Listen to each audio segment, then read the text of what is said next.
Shalom jemaat Kanaan, apa kabarnya?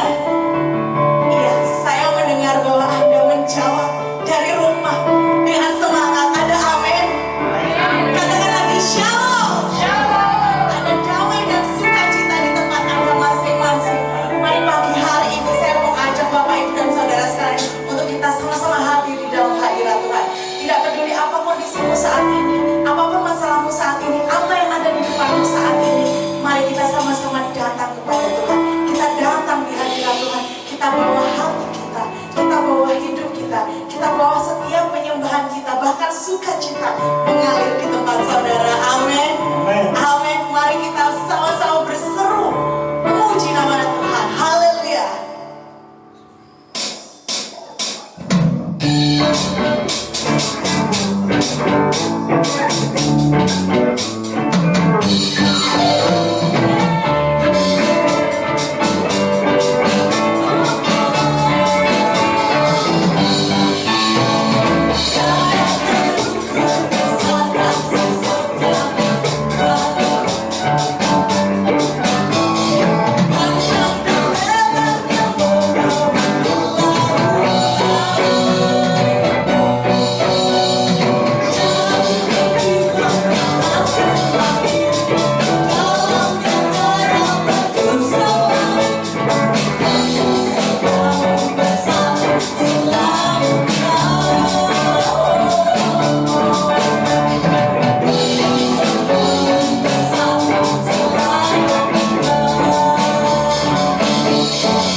Ini diambil dari Ulangan 7 ayat yang ke-9.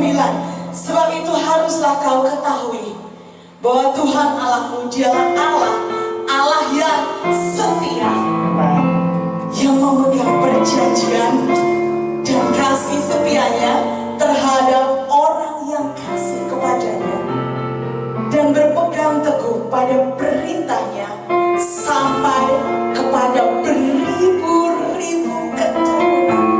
Sampai pada beribu-ribu keturunan, saudara. Jadi Allah kita setia tidak hanya sampai kita, tapi sampai pada beribu-ribu keturunan. Kita akan siapkan hati kita untuk mendengar firman Tuhan.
Shalom, selamat pagi umat pemenang yang diberkati Tuhan. Apa kabar? Saya percaya hari ini lagi Tuhan menunjukkan kasih dan setianya kepada kita.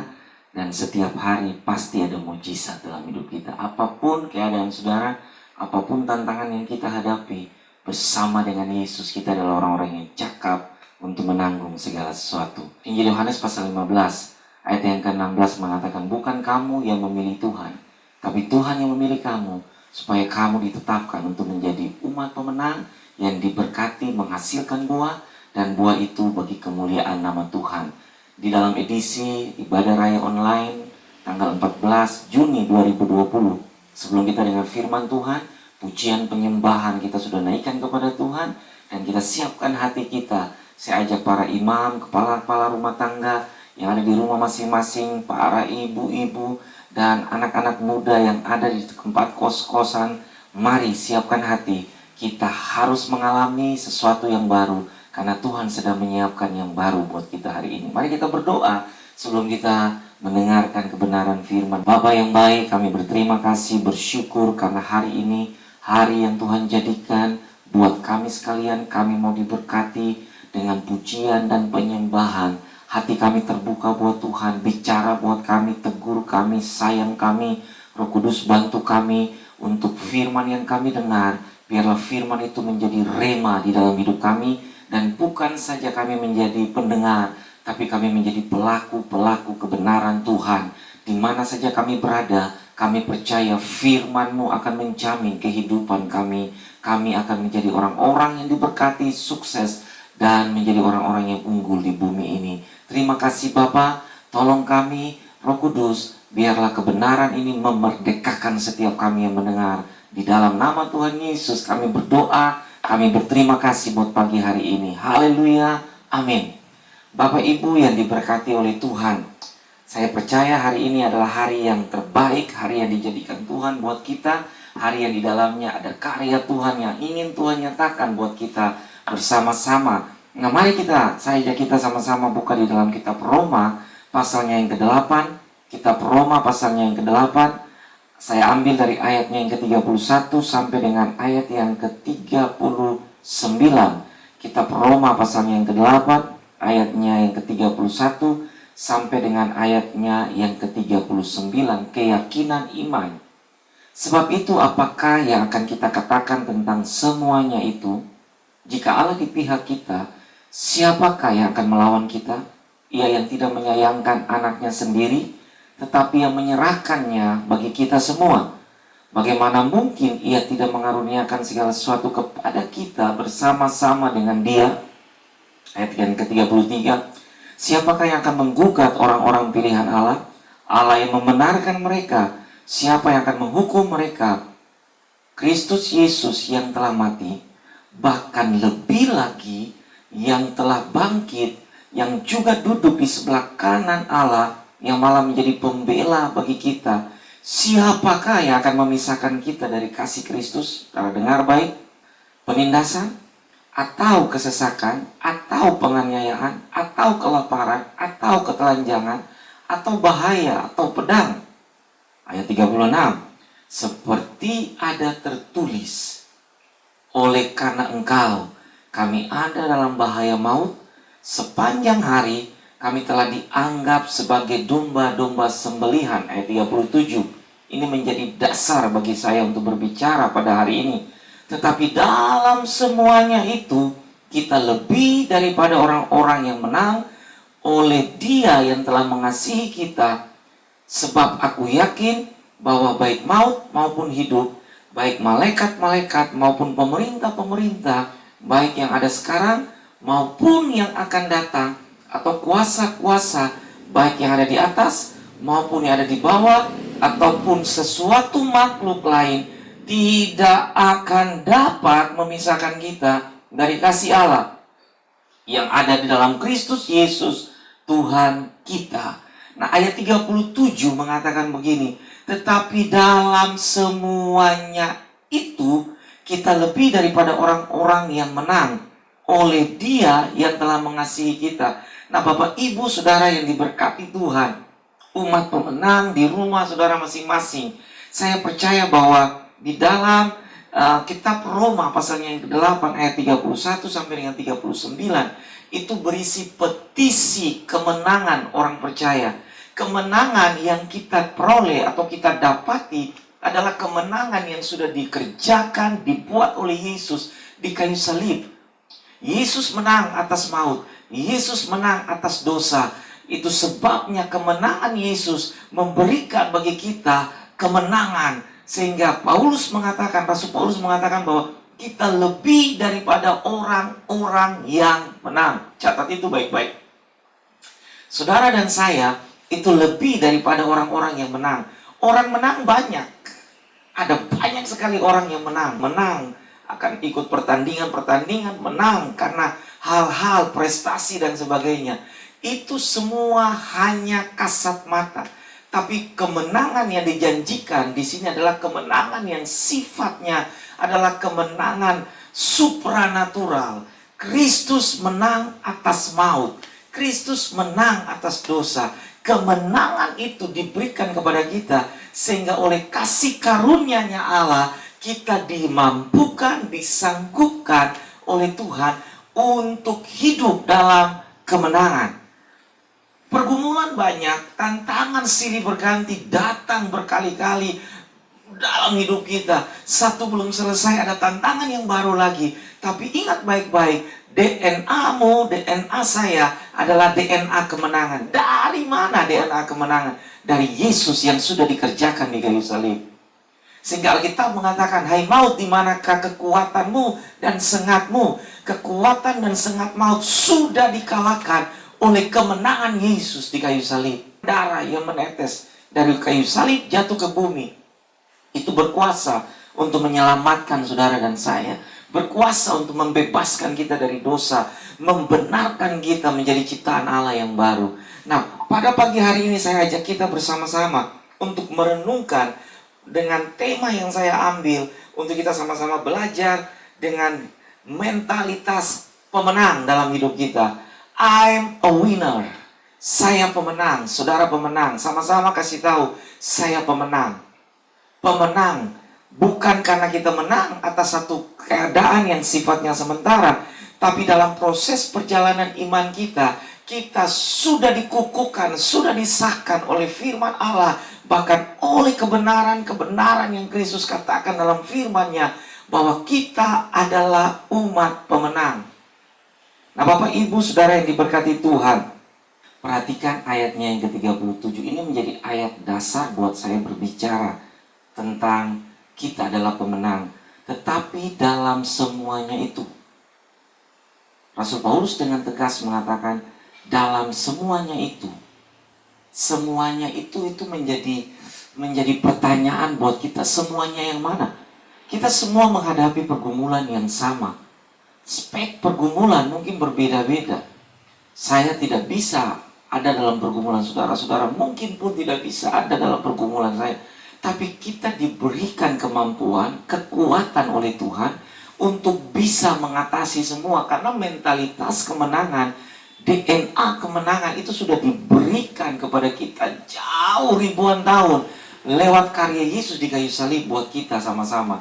Nah, Bapak Ibu perhatikan, Rasul Paulus mengatakan begini, tetapi dalam semuanya itu, perhatikan di dalam ayatnya yang ke-36 bagiannya ke atas dan ayat 30 di bagian atasnya, semuanya menerangkan tentang perjalanan, pergumulan, tentang kesusahan, tentang tantangan yang dihadapi oleh kita secara universal.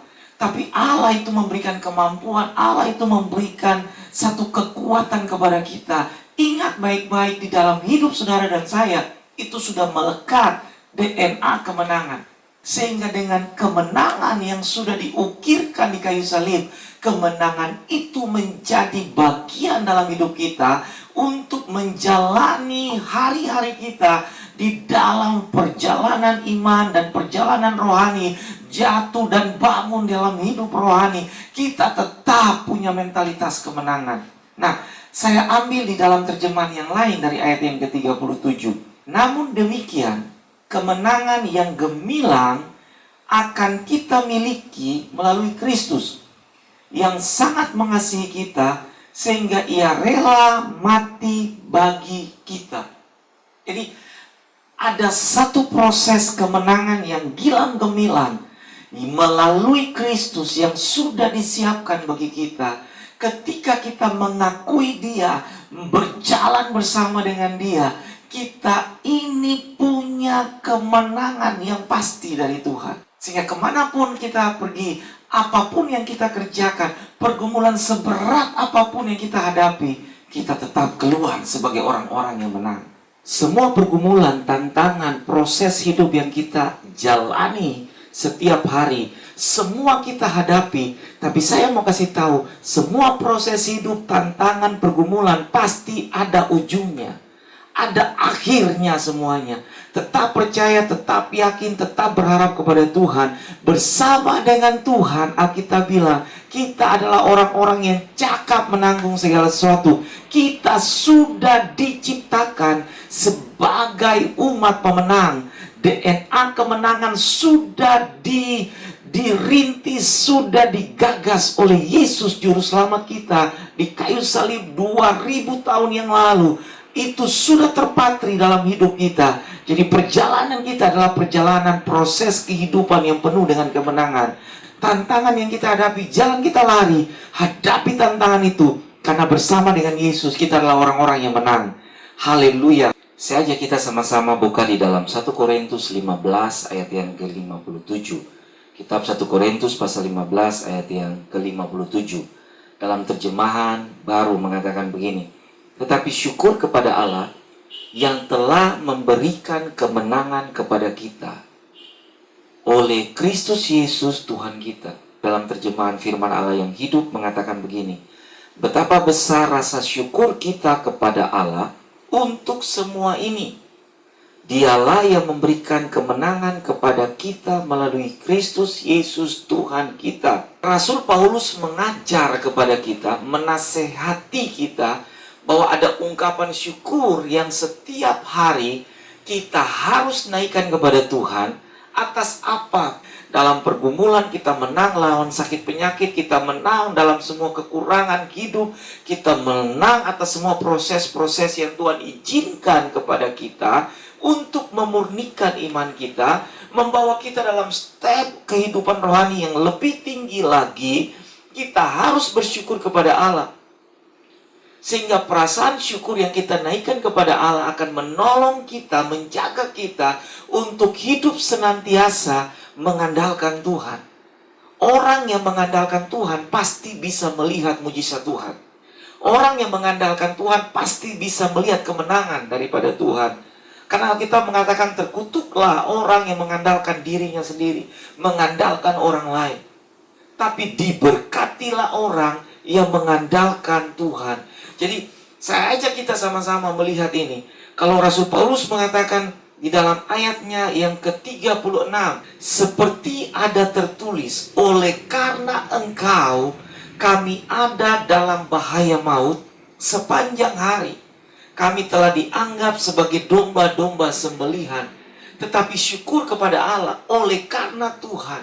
Mungkin keadaan tidak ada berpihak kepada kita. Tantangan begitu kuat menekan kita. Tetapi Paulus mengatakan syukur kepada Allah yang sudah memberikan kemenangan kepada kita. Dalam ayat yang ke-35, Rasul Paulus mengatakan begini. Siapakah yang akan memisahkan kita dari kasih Kristus? Begitu kuatnya kasih Kristus mengawali hidup kita, mendampingi kita, menjagai, menyertai kita. Sehingga baik penindasan atau kesesakan, atau penganiayaan, atau kelaparan, atau ketelanjangan, atau bahaya, atau pedang, tidak akan bisa memisahkan kita dari kasih Kristus. Ayat yang ke-39 dan ayat yang ke-38. Nah, mulai dari 38 dengan 39. Sebab aku yakin baik maut maupun hidup. Jadi baik keadaan baik ataupun keadaan tidak baik, baik kehidupan atau maut, tidak akan bisa memisahkan kita dari kasih Tuhan. Jadi kita punya kemenangan, kita punya kasih Kristus yang bisa membuat kita sampai hari ini eksis, hidup dengan kemenangan daripada Tuhan. Bapak Ibu jemaat yang diberkati Tuhan, di dalam keadaan yang menang, saya ajak kita sama-sama belajar. Dalam beberapa poin, saya ajak kita belajar bersama-sama pada pagi hari ini. Ada 3 hal yang menjadi landasan seorang pemenang. 3 hal yang menjadi landasan pijakan bagi seorang pemenang. Yang pertama, pemenang selalu punya keyakinan bahwa dia disertai oleh Tuhan. Seorang pemenang harus punya keyakinan. Percaya diri itu baik, tapi saudara dan saya harus punya keyakinan. Keyakinan yang bersumber kepada kebenaran firman Allah. Bahwa firman Allah adalah ya dan amin. Jadi kita punya keyakinan melekat kepada firman Allah. Di dalam Kristus ada kemenangan. Nah, pemenang selalu punya keyakinan bahwa dia disertai oleh Tuhan. Perhatikan ayatnya yang ke-38. Sebab aku yakin, baik maut maupun hidup, baik malaikat-malaikat maupun pemerintah-pemerintah, baik yang ada sekarang maupun yang akan datang, tidak akan bisa memisahkan kita. Tidak ada yang bisa menggagalkan kita. Tidak ada yang bisa membatalkan kemenangan yang sudah kita terima. Saudara harus yakin bahwa saudara adalah pemenang. Amin. Pemenang itu disertai oleh Tuhan. Keyakinan itu yang akan menjadi daya dorong dalam hidup kita, yang menjadi kekuatan dalam hidup kita, sehingga dalam perjalanan iman kita mengiring Tuhan, baik pergumulan datang silih berganti, tantangan seberat apapun, saya percaya di ujungnya ada kemenangan yang Tuhan sediakan kepada kita. Yang kedua, landasan yang kedua, pemenang akan selalu punya daya juang. Pemenang selalu punya daya juang. Perhatikan dalam ayat yang ke-36. Seperti ada tertulis, oleh karena engkau, kami ada dalam bahaya maut sepanjang hari. Kalau Paulus bisa melukiskan, karena Tuhan kami ada dalam bahaya maut sepanjang hari. Berarti Paulus sedang mengatakan kepada kita begini, karena ada Tuhan, kita bisa ada dalam semua keadaan, baik itu maut yang merongrong kita, ingin menelan kita. Tapi karena ada Tuhan, kita dibuat oleh Tuhan sanggup, mampu, cakap untuk menanggung semuanya. Di dalam terjemahan yang lain, dari ayat yang ke-36, kitab Roma pasal 8. Tidak sebab kitab suci mengatakan bahwa setiap saat kita harus bersedia menghadapi maut bagi dia. Kita adalah seperti domba-domba yang akan disembelih. Mungkin tantangan maut itu sepertinya mau merampas kehidupan kita. Maut ingin menelan kita. Tapi Alkitab mengatakan, saudara dan saya harus punya daya juang. Kita harus berjuang dalam pergumulan, dalam tantangan. Karena kemenangan itu sudah tersedia bagi kita. Haleluya. Yang ketiga, saudara-saudara. Yang ketiga, landasan yang terakhir bagi seorang pemenang. Pemenang akan tahu diri bahwa hanya karena kasih Tuhan yang membuat saudara sampai hari ini menjadi pemenang. Jadi ada sikap tahu diri dalam hidup kita. Saudara sampai pada titik kehidupan saat ini, saudara bisa menghadapi semua, saudara bisa sukses, saudara bisa menang atas pergumulan-pergumulan. Bukan saudara kuat, tapi ada kasih Tuhan yang membuat saudara bisa bertahan sampai dengan hari ini. Bisa berdiri tegak sampai dengan hari ini. Bisa melakukan semua yang terbaik sampai dengan hari ini. Bisa menang di atas pergumulan-pergumulan dan tantangan hidup sampai dengan hari ini. Karena ada kasih Tuhan dalam hidup kita. Kasih itu yang membuat saudara tersenyum sampai dengan hari ini. Kasih itu yang membuat saudara bersuka cita sampai dengan hari ini. Puji akan nama Tuhan. Saya percaya, waktu saudara mendengarkan kebenaran firman Tuhan ini, ada suasana kemenangan dari sorga yang sedang menyelimuti hidup saudara dan rumah tangga, masa muda saudara.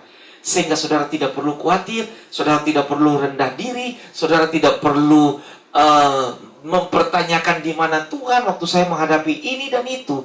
Tapi saudara harus sadar bahwa kemenangan sudah diberikan 2000 tahun yang lalu. Saudara harus hidup dengan mentalitas kemenangan, karena kemenangan itu sudah ada pada kita. Saya tutup dengan kalimat seperti ini. Seorang pemenang tidak pernah puas dengan keadaannya. Jangan puas karena saudara menang. Karena perjalanan hidup adalah proses kehidupan setiap hari. Namun, seorang pemenang akan belajar dan terus belajar. Sebab pengalaman adalah guru yang terbaik untuk membawa kita kepada kemenangan selanjutnya. Jika kita mau menjadi pemenang, milikilah sikap sebagai pemenang. Jadi jika saudara mau menjadi pemenang, yakinkan milikilah dalam hidup saudara mentalitas dan sikap sebagai pemenang. Itu modal dasar bagi kita. Sesudah itu melekat kepada Tuhan dan hidupi firman Tuhan dalam hidup saudara. Saya yakin, saya percaya perjalanan kita ada punya histori akhir, di mana semua orang akan mengakhiri dengan baik. Semua orang akan mengakhiri dengan kemenangan, karena kemenangan sudah diberikan oleh Yesus Kristus Tuhan kita. Mari kita berdoa. Bapa, kami berterima kasih buat kebenaran yang kami sudah terima. Saya pemenang. Umat Tuhan yang mendengar firman ini adalah pemenang. Kita semua adalah pemenang, karena Kristus sudah mengukir kemenangan di kayu salib bagi kita. 2000 tahun yang lalu, sejarah membuktikan bahwa Yesus menang atas dosa, Yesus menang atas maut, dan oleh kemenangan Yesus atas dosa dan maut, kita adalah umat Tuhan yang lebih dari orang-orang yang menang.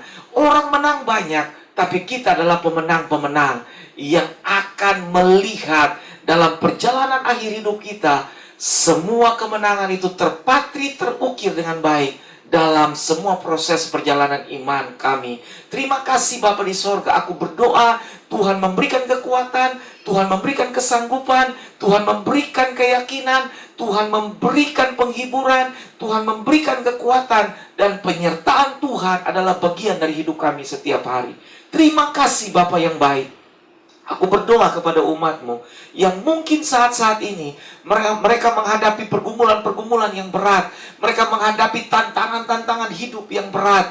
Mereka mungkin mau give up di dalam semua perjalanan iman mereka. Yakinkan mereka di hari ini tanggal 14. Kemenangan itu sudah diciptakan Yesus di kayu salib. Dan kita mau menjalaninya dengan kemenangan-kemenangan yang sudah terukir dalam hidup kita. Perjalanan akhir dari pergumulan kita, ujungnya di sana kami melihat kemenangan yang sudah siap menanti kami. Terima kasih Bapa. Aku berdoa kepada semua umat-Mu, rumah tangga pernikahan mereka diberkati, masa muda mereka diberkati, pekerjaan-pekerjaan tangan mereka disertai dan diberkati oleh Allah. Terima kasih Bapa. Umat Tuhan, kekasih Tuhan yang diberkati Tuhan, angkat kedua belah tanganmu, arahkan hatimu kepada Tuhan, dan terimalah berkat daripada Tuhan. Bapa di sorga menghadapkan wajahnya kepada saudara dan memberikan bagi saudara kasih karunia-Nya. Damai yang kekal dari Yesus Kristus menjadi bagian hidup kita. Penghiburan, kekuatan, sukacita dari Roh Kudus senantiasa ada dan tinggal dalam hidup kita. Diberkatilah saudara waktu saudara keluar. Diberkatilah saudara waktu saudara masuk dalam rumah tanggamu. Anak cucumu menjadi anak cucu perkasa di bumi. Hidup dalam pengharapan, tidak meminta-minta. Semuanya disediakan oleh Bapa di dalam hidup kita. Diberkatilah bakul dan tempat adonanmu.